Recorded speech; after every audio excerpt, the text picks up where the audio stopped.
సీతాదేవికి, వేదవతికి, పద్మావతీదేవికి వీరి ముగ్గురికి ఉన్న సంబంధం ఏమిటి? త్రేతాయుగంలో వేదవతికి, సీతాదేవికి, కలియుగంలో పద్మావతీదేవికి ఉన్న సంబంధమేమిటో ఈ వీడియోలో పూర్తిగా తెలుసుకుందాం. వేదవతి జననం. వేదవతి బ్రహ్మర్షి కుశధ్వజుడు, మాలావతి దంపతుల కుమార్తె. ఈమె జన్మించినప్పుడు వేదధ్వని వినిపించింది. అందువలన ఈమెకు వేదవతి అని పేరు పెట్టారు. వేదవతి చిన్నప్పుడు నుంచి వేదాభ్యాసం నేర్చుకుంటూ ఆ విష్ణుమూర్తి ధ్యాసలోనే పెరిగింది. ఈమెను విష్ణుమూర్తికే ఇచ్చి వివాహం చెయ్యాలని అనుకుని ఎంతటి మహారాజులకు ఇవ్వలేదు. విష్ణుమూర్తిని భర్తగా పొందడానికి ఆమె కొండలమీదకు వెళ్లి వేదవతి తపస్సు చేస్తుంది. అదే టైంలో ఆకాశమార్గమును పోతూ రావణుడు ఈమెను చూసి మోహించాడు. తనను పరిణయము చేసుకోమ్మని కోరాడు. కాని వేదవతి నేను కేవలం విష్ణుమూర్తికే సొంతం, అతనునే నేను నా భర్తగా అనుకుంటున్నాను అని చెప్తుంది. అందులకు రావణుడు మోహంతో ఆమెను చేపట్టడానికి వేదవతి జుట్టు పట్టుకొని లొంగదీసుకోవాలని అనుకుంటాడు. ఆ రావణాసురుడు వేదవతి జుట్టు పట్టుకోవడంతో ఆమె మలినం అయ్యిందని అనుకోని ఈ జీవితమింక నాకొద్దు, నీవల్ల నేను మలినమయ్యాను అని చెప్పి పక్కనే ఉన్న అగ్నిలోకి దూకేస్తుంది. దూకేస్తూ ఇలా చెప్తుంది, నువ్వు నా అనుమతి లేకుండా నన్ను అనుభవించాలి అనుకున్నావు. ఇదే విధంగా ఏ స్త్రీని అయినా అనుమతి లేకుండా ముట్టుకుంటే అక్కడికక్కడే నువ్వు భస్మమైపోతావు అని శపించి యోగాగ్నిలో దూకి భస్మమవుతుంది. సీతాదేవి జననం. సీతాదేవి రావణాసురుడి లంకలో ఒక కలువ పువ్వు నుంచి జన్మిస్తుంది. అయితే ఆ తరువాత రావణుడు ఆ బిడ్డకి సంబంధించిన జననం గురించి ఆ లంకలో ఉన్న మునులను అడిగితే ఈ పుట్టిన శిశువే నీ అంతానికి కారణం అని చెప్తారు. దాంతో రావణాసురుడు భయపడి ఆమెను పెట్టెలో పెట్టి ఒక నదిలో వదిలేసి రమ్మని పంపిస్తాడు.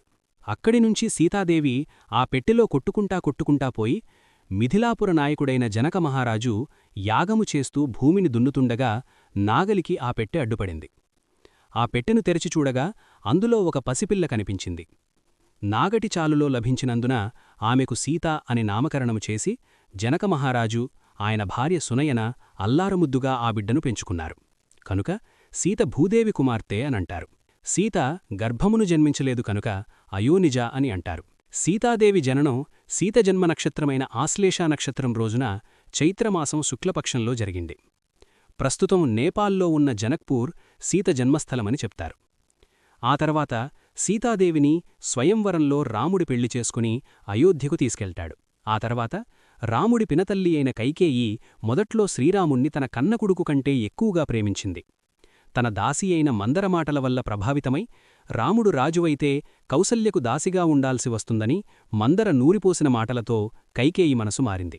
మందర సలహాతో కైకేయి దశరథుడి పూర్వమిచ్చిన 2 వరాలను కోరి తన కుమారుడైన భరతుడికి పట్టాభిషేకం జరగాలని, అలాగే శ్రీరాముడు 14 ఏళ్లు వనవాసానికి వెళ్లాలని అడుగుతుంది. దానివలన శ్రీరాముడు, సీతాదేవి, లక్ష్మణుడు ముగ్గురూ వనవాసానికి వెళ్తారు. అక్కడ వనవాసం చేస్తున్న సమయంలో రావణాసురుడు చెల్లి అయిన శూర్పణఖ రాముణ్ణి చూసి ఇష్టపడుతుంది. పోయి శూర్పణఖ నును పెళ్లాడమని అడిగితే నేను ఈ జన్మలో కేవలం ఏకపత్నీ వ్రతాన్ని అని చెప్పి పెళ్లి చేసుకోవడం కుదరదు అని చెప్తాడు. ఆ మాటలు వినకుండా శూర్పణఖ రాముడి మీదికి పడుతుంది. దాంతో కోపం వచ్చిన లక్ష్మణుడు శూర్పణఖ ముక్కులు, చెవీ కోసి పంపిస్తాడు. ఇది కక్షపెట్టుకున్న శూర్పణఖ రావణాసురుడి కాడికి వెళ్లి జరిగిందంతా జరిగినట్టు చెప్పకుండా మార్చి చెప్తుంది. అదేంటంటే, నేను ఇలా అడవిలో వెళుతుంటే ఒక అతన్ని చూశాను. ఆమె భార్య అయిన సీతాదేవి చాలా అందంగా, అపురూపంగా, అతి సుందరంగా ఉంది.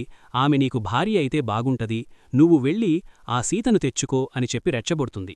దీంతో రావణాసురుడు మారీచుడు సహాయం తీసుకుని సీతాదేవి అపహరణకు వెళ్తాడు.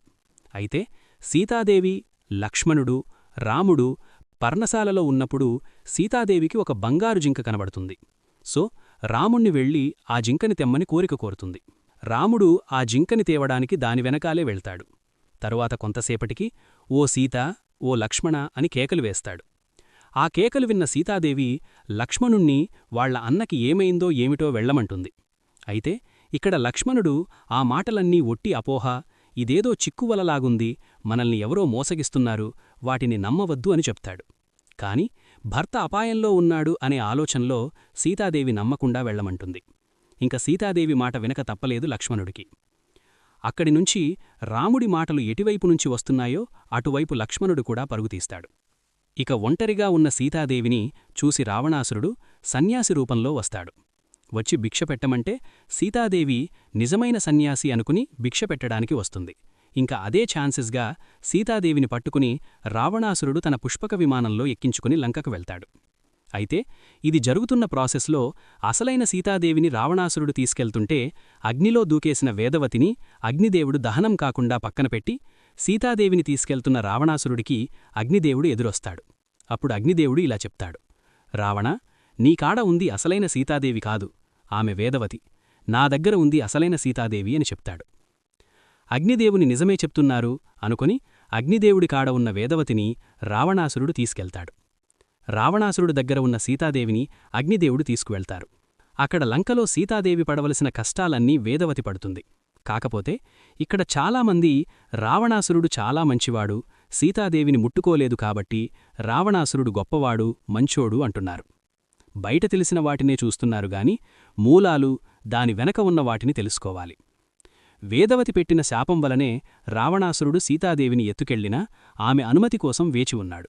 ఎందుకంటే ఏ స్త్రీ అనుమతి లేకుండా రావణుడు ఏ స్త్రీ అయినా ముట్టుకుంటే చనిపోతాడు కాబట్టి ఆ శాపం ఉంది కాబట్టి సీతాదేవి అనుమతి కోసం ఆ వనంలో ఉంచాడు. అంతేగాని రావణాసురుడు గొప్పమాడు అని ఉంచలేదు. వేదవతి సీతాదేవి స్థానంలో ఉండి పడవలసిన కష్టాలన్నీ అయిపోయిన తర్వాత శ్రీరాముడు లంకకి వెళ్లి హతమరిచి సీతాదేవిని, అదేనండి సీతాదేవి స్థానంలో ఉన్న వేదవతిని తీసుకువచ్చిన తర్వాత అగ్నిప్రవేశం చేయమంటారు. అగ్నిప్రవేశం ఎందుకు చేయమన్నాడు అని చాలామందికి సందేహం ఉండొచ్చు. ఇంకొక వీడియోలో చెప్తాను. అయితే అగ్నిప్రవేశం చేసినప్పుడు అగ్నిదేవుడు అగ్నిలో దహనం కాకుండా నిజమైన సీతాదేవిని, ఈ వేదవతిని ఇద్దరినీ శ్రీరాముడికాడికి తీసుకుని వచ్చి జరిగిన కథంతా శ్రీరాముడికి చెప్తాడు.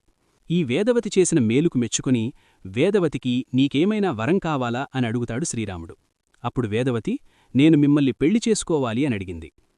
ఈ జన్మలో నేను ఏకపత్నీవ్రతుణ్ణి, నాకు సీత తప్ప ఇంకొక భార్య అంటూ ఉండదు అని చెప్పి నేను కలియుగంలో వెంకటేశ్వర అవతారమెత్తుతాను, అప్పుడు నువ్వు పద్మావతి దేవిగా పుట్టి నన్ను వివాహం చేసుకోవచ్చు అని వరమిస్తాడు. దీనివలన త్రేతాయుగంలో సీతాదేవి స్థానంలో ఉండి సీతాదేవి మానాన్ని, ప్రాణాన్ని కాపాడిన వేదవతికి కలియుగంలో పద్మావతీదేవిగా పుట్టే అవకాశం లభించి పెళ్లి చేసుకుంటుంది.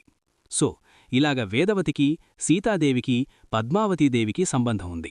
ఇలాంటి మరిన్ని ఇంట్రెస్టింగ్ ఫ్యాక్ట్స్ విషయాల గురించి తెలుసుకోవాలి అనుకుంటే హెచ్కే వ్యాఖ్యానం ఛానల్ని ఫాలో అవ్వండి. మరిన్ని కొత్త విషయాలతో మళ్లీ మీ ముందుకొస్తా. నా ఛానల్ని లైక్ చేసి, షేర్ చేసి, నేను చెప్పిన పాయింట్పై మీకేమైనా సందేహం ఉంటే కమెంట్ చేయండి. నా వీడియోల కోసం ఒక కంటితో కాదు, 2 కళ్లతో ఎదురుచూడండి.